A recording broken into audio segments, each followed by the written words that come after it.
say something as well about this, but so if they do just stop me. Is there anything? So you have this generalized basis conjecture for matroids.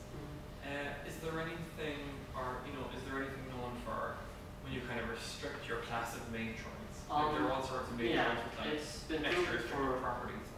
paving matroids, which is a special class of matroids. But other than that, it's only proven for n equals 3 case. I see.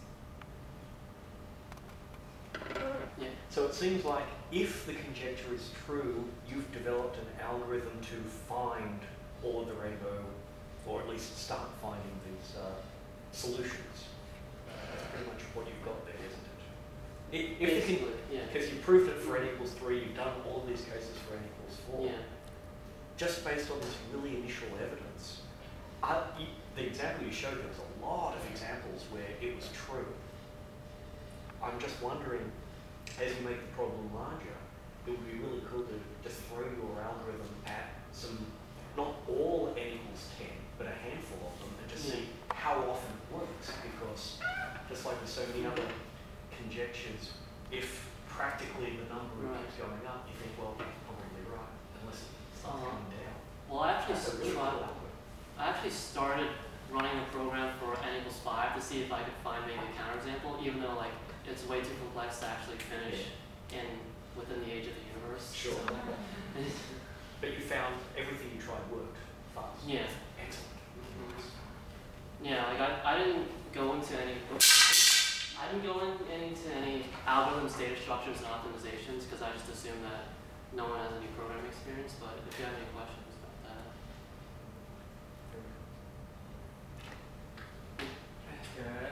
Another question.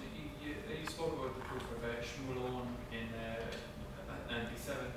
I know he works mostly in like complexity and combinatorial optimization. Did he take advantage of kind of like the greedy algorithm structure of matroids in that proof? Like Well, this wasn't for matroids. That was just for certain vector spaces. Oh, so that has nothing to do with matroids. Right. That's why Interesting. that's why I was saying like the Driscoll and the Glenn paper, all those proves it for infinitely many cases, but it doesn't prove it at all for matroids, and it doesn't prove it completely for any of those cases. Do you know how that proof works?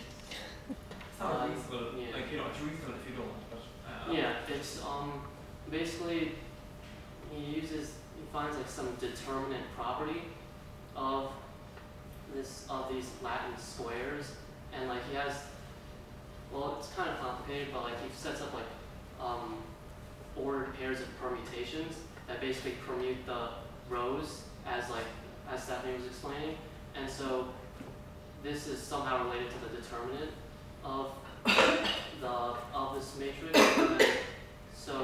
And then on the other side, you multiply that by this the difference between the even and odd Latin squares, and if that side's non-zero, then you have a solution to Rhoda's basis conjecture.